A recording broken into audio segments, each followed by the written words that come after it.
हाँ दोस्तों, एक बार फिर से स्वागत है आपका अपने Hindi YouTube channel zero academy में। मैं रजत आपका बहुत बहुत स्वागत करता हूँ। आज वाले वीडियो में हम क्या पढ़ेंगे? आज वाले वीडियो में हम पढ़ेंगे आर्यों के टाइम पर ऋग्वैदिक काल में महिलाओं की स्थिति के बारे में, कि आर्यों के टाइम पर ऋग्वैदिक काल में महिलाओं की स्थिति कैसी थी। इस चीज़ के बारे में हम आज वाले वीडियो में पढ़ने वाले हैं। इससे पहले वाले वीडियो में हमने पढ़ा क्या था? इससे पहले वाले वीडियो में हमने पढ़ा था विदत के बारे में, सभा के बारे में, कि सभा क्या होती है और विदत क्या होती है। इन सभी चीज़ों के बारे में हमने पिछले वाले वीडियो में पढ़ा था। आज वाले वीडियो में देखिएगा, ऋग्वैदिक काल में जब भी महिलाओं की बात की जाती है, तो ऋग्वैदिक काल में महिलाओं की जब भी बात की जाती है तो आपको एक बात याद रखनी है कि ऋग्वैदिक काल में महिलाओं की स्थिति बहुत अच्छी थी। इनको पढ़ाई लिखाई के कार्य करने की पूरी अनुमति थी और इनका विवाह जो है 16 से 17 वर्ष की आयु में संपन्न कराया जाता था। ठीक है, आगे चल के हम आश्रम के बारे में पढ़ेंगे कि जीवन में, मनुष्य के जीवन में कितने आश्रम काल होते हैं और कितने संस्कार हैं। इन सभी चीज़ों के बारे में हम अगले वीडियो में पढ़ेंगे। तो देखिएगा, जब भी बात की जाती है महिलाओं के लिए, तो महिलाओं के लिए अलग अलग शब्दों का प्रयोग किया जाता था। सबसे पहले बात करेंगे सद्यो वधू के बारे में। सबसे पहले बात करेंगे किसके बारे में? सद्यो वधू के बारे में। सद्यो वधू का मतलब क्या होता था कि ऐसी लड़कियां जो घर पर रहकर, जो कहाँ पे? घर पर रहकर क्या करेंगी? ज्ञानार्जन करेंगी, ज्ञान की प्राप्ति करेंगी। ऐसी महिलाएं जो घर पर रहकर ज्ञान की प्राप्ति करेंगी और जैसे ही उनका विवाह, जैसे ही उनकी उम्र 16 से 17 वर्ष की हो जाएगी, वैसे ही उनका क्या करा दिया जाता था? विवाह कर संपन्न कराया जाता था। या उनको कौन से आश्रम में प्रवेश करा दिया जाता था? गृहस्थ आश्रम में। तो आपको जब भी डेफिनेशन की बात आती है कि भाई आप कैसे कहेंगे कि सद्यो वधू किसे कहा जाता है, तो आपको सिंपली एक बात याद रखनी है कि ऐसी महिलाएं जो घर पर रहकर ज्ञान की प्राप्ति करती थी और जैसे ही उनकी उम्र 16 वर्ष से 17 वर्ष की आयु हो जाती थी तो उनको उनका विवाह संपन्न करा के उनको कौन से आश्रम में प्रवेश करा दिया जाता था? गृहस्थ आश्रम में। तो ऐसी महिलाओं को क्या कहा जाता था? सद्यो वधू कहा जाता था। उसके बाद देखिएगा, सद्यो वधू के बाद अगला टॉपिक कि सद्यो वधू के बाद हम बात करेंगे ब्रह्मचारिणी की। किसकी बात करेंगे? ब्रह्मचारिणी की। जो महिलाएं घर पर रहकर शिक्षा प्राप्त करती थी और विवाह संपन्न करा दिया जाता था, उनको क्या कहा जाता था? सद्यो वधू। ब्रह्मचारिणी की बात की जाती है तो ऐसी महिलाएं जो आश्रम में रहकर ज्ञान की प्राप्ति करेंगी, ऐसी महिलाएं जो आश्रम में रहकर ज्ञान की प्राप्ति करेंगी और जैसे ही उनकी उम्र 16 से 17 वर्ष की हो जाती थी, उनका क्या करा दिया जाता था? विवाह संपन्न कर दिया जाता था। तो ऐसी महिलाओं को क्या कहा जाएगा? ब्रह्मचारिणी कहा जाता था। दोनों में सिर्फ एक डिफरेंस है कि ऐसी महिलाएं जो घर पे रहकर ज्ञान की प्राप्ति करेंगी और 16 से 17 वर्ष की आयु में उनका विवाह संपन्न कराने को क्या कहा जाता था? सद्यो वधू। और ऐसी महिलाएं जो आश्रम में रहकर ज्ञान की प्राप्ति करेंगी और उनका विवाह संपन्न करा दिया जाता था, ऐसी महिलाओं को क्या कहा जाता था? आपका ब्रह्मचारिणी। ब्रह्मचारिणी के बाद अगला टॉपिक है हमारा ऋषि। क्या है? ऋषि। देखिएगा भाई, ऋषि के बारे में क्या बात होती थी कि ऋषि में ये होता था कि देखिए, जो महिलाएं ब्रह्मचारिणी क्या होती थी? आश्रम में रह के शिक्षा ग्रहण करती थी और उनका विवाह संपन्न करा दिया जाता था, उनको क्या कहा जाता था? ब्रह्मचारिणी। लेकिन इसमें कंडीशन ये थी कि ऐसी महिलाएं जो आश्रम में रह के शिक्षा तो ग्रहण करेंगी, आश्रम में रह के क्या ग्रहण करेंगी?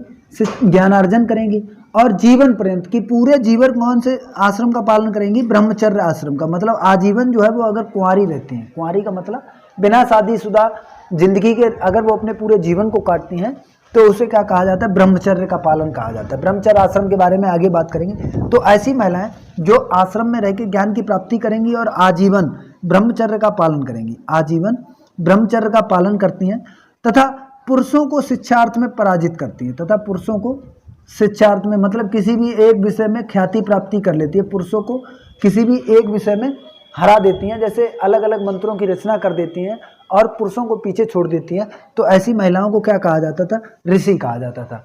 जब भी आपसे बात की जाए सद्यो वधू के बारे में तो मैंने आपको बता दिया, घर में रह के शिक्षा प्राप्त और शादी। बात की जाए ब्रह्मचारिणी की तो ऐसी महिलाएं जो आश्रम में रह के शिक्षा प्राप्त करें और उसके बाद गृहस्थ आश्रम में प्रवेश कर जाती थी। ऋषि आश्रम में रह के शिक्षा प्राप्त करेंगी, आजीवन ब्रह्मचर्य का पालन करेंगी और पुरुषों को किसमें? शास्त्रार्थ में पराजित करेंगी, शास्त्रार्थ में पराजित करेंगी। तो ऐसी महिलाओं को क्या कहा जाता था? ऋषि कहा जाता था। उसके बाद अगला टॉपिक आता है अमाजू। अमाजू किसे कहा जाता था? किसे कहा जाता था? अमाजू। अमाजू वाली में क्या कंडीशन थी कि ऐसी महिलाएं जो ना तो शिक्षा ग्रहण करेंगी और ना ही ना तो शिक्षा ग्रहण करेंगी और ना ही विवाह करेंगी। ऐसी महिलाएं जो ना शिक्षा ग्रहण करेंगी और ना ही विवाह करेंगी, तो ऐसी महिलाओं को उस टाइम पे क्या कहा जाता था? अमाजू कहा जाता था। तो ये 4 क्वालिटियां थी उस टाइम पे महिलाओं की। आपको सद्यो वधू मिलेंगी, आपको ब्रह्मचारिणी मिलेंगी, आपको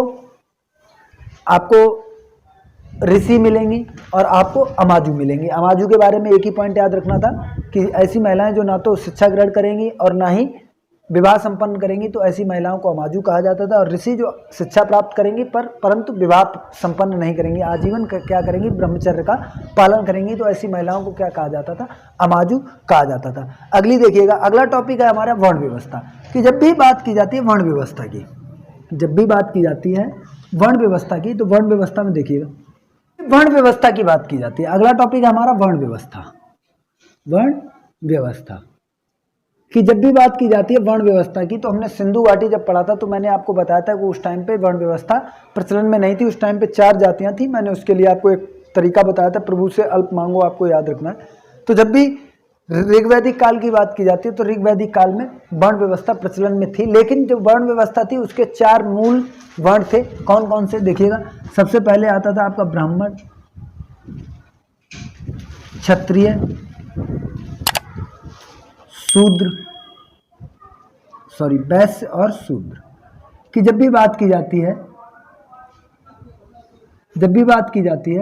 ऋग्वैदिक काल की, तो ऋग्वैदिक काल में वर्ण व्यवस्था का जिक्र मिलता है। ऋग्वैदिक काल में वर्ण व्यवस्था का जिक्र हमको ऋग्वेद के कौन से मंडल में मिलता है, 10वें मंडल में। 10वें मंडल में हमको किसका जिक्र मिलता है, आपकी वर्ण व्यवस्था का। ऋग्वेद के 10वें मंडल में हमको वर्ण व्यवस्था का जिक्र मिलता है, जहाँ पे उस टाइम पे कितने वर्णों का उल्लेख किया गया, 4, ब्राह्मण, क्षत्रिय, वैश्य और शूद्र। इन चारों वर्ण व्यवस्थाओं में, इन चार के चारों वर्णों में ये था उस टाइम पे कि भाई ये जरूरी नहीं था कि आप कौन से वर्ण में पैदा हुए हैं।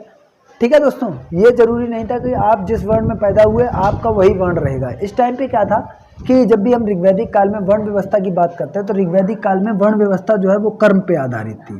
कि यदि किसी शूद्र का बेटा अगर ज्ञान प्राप्त कर लेता है और ज्ञान प्राप्त करने के बाद मंत्रों का उच्चारण करने लगता है, तो वो क्या बन जाता था, ब्राह्मण बन जाता था। यदि किसी ब्राह्मण का बेटा किसी की सेवा में लग गया, जैसे सेवा का मतलब है कि उसकी रक्षा करने में लग गया, तो वो क्या हो जाता था, आपका क्षत्रिय हो जाता था। यदि किसी क्षत्रिय का बेटा व्यापार करने लगा तो वो क्या हो जाता था, वैश्य हो जाता था। ये कंडीशन रहती थी कि उस टाइम पे आपके कर्म के आधार पे आपके वर्ण का उल्लेख किया जाता था। ये चीज़ हमको कहाँ पता चलती है, जब हम ऋग्वेद के 10वें मंडल को पढ़ते हैं तो 10वें मंडल में ही ये चीज़ें बताई गई थी। तो आपको सिंपल सी एक बात याद रखनी है, आपसे पूछा जाएगा कि ऋग्वैदिक काल पे वर्ण व्यवस्था का क्या आधार था, तो आपको सिंपली एक बात याद रखनी है, ऋग्वैदिक काल में वर्ण व्यवस्था कर्म पर आधारित थी। आता है शांतनु के बारे में। एक राजा थे, राजा शांतनु। तो राजा शांतनु जो है वो क्या थे, क्षत्रिय वर्ण के थे। ये कौन से वर्ण के थे, क्षत्रिय। क्यों थे क्षत्रिय वर्ण के, क्योंकि क्षत्रिय का काम होता है रक्षा करना। तो राजा जो शांतनु थे ये क्षत्रिय वर्ण के थे और इनके पिताजी जो थे देवव्यापी। ये देवव्यापी जो थे ये पुरोहित थे। पुरोहित का मतलब ये किसी न किसी वेद का क्या करते थे, उच्चारण करते थे, मंत्रोच्चारण करते थे। तो देवव्यापी कौन से उसके थे, पुरोहित यानी कि ब्राह्मण थे। और इनका बेटा क्या था, इनका बेटा क्षत्रिय था, क्योंकि वो लोगों की रक्षा करता था। इसलिए बात की जाती है कि उस टाइम पे ऋग्वैदिक काल की जब भी बात की जाती है तो ऋग्वैदिक काल में वर्ण व्यवस्था किस पे आधारित थी, कर्म पर आधारित थी। ये देखिएगा जैसे जैसे उत्तर वैदिक काल की ओर चलेंगे, तो उत्तर वैदिक काल की ओर जैसे जैसे हम बढ़ेंगे, ऋग्वैदिक काल से उत्तर वैदिक काल की ओर हम जब बढ़ेंगे, तो ये जो वर्ण व्यवस्था थी, अभी ये वर्ण व्यवस्था कर्म पे आधारित थी, फिर उस टाइम पे ये क्या हो जाएगी, धीरे धीरे वर्ण व्यवस्था जो है वो किस पे आधारित हो जाएगी, जन्म पर आधारित हो जाएगी। कि अगर किसी व्यक्ति का जन्म शूद्र कुल में होता है तो वो शूद्र ही रहेगा आजीवन, है।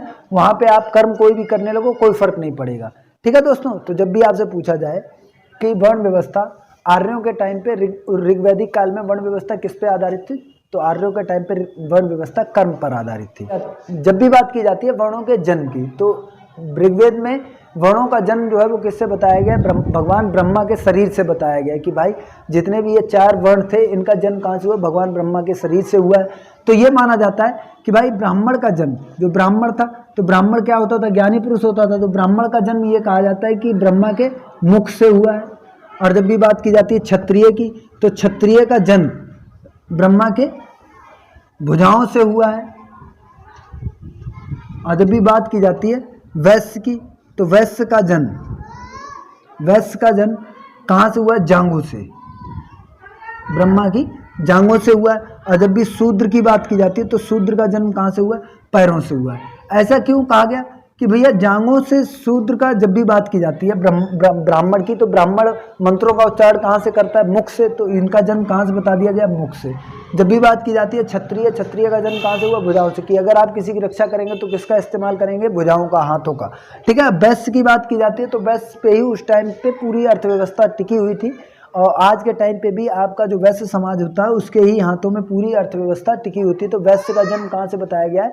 जांघों से, क्योंकि पूरा शरीर हमारा किस पे टिका हुआ है? जांघों पे। उसके बाद शूद्र की बात की जाती है तो शूद्र क्या करते थे? सेवा में रहते थे, है। तो इनका जन्म कहाँ से माना गया? पैरों से कहा गया है। ये था आज का टॉपिक हमारा वर्ण व्यवस्था, जिसमें हमने कवर की।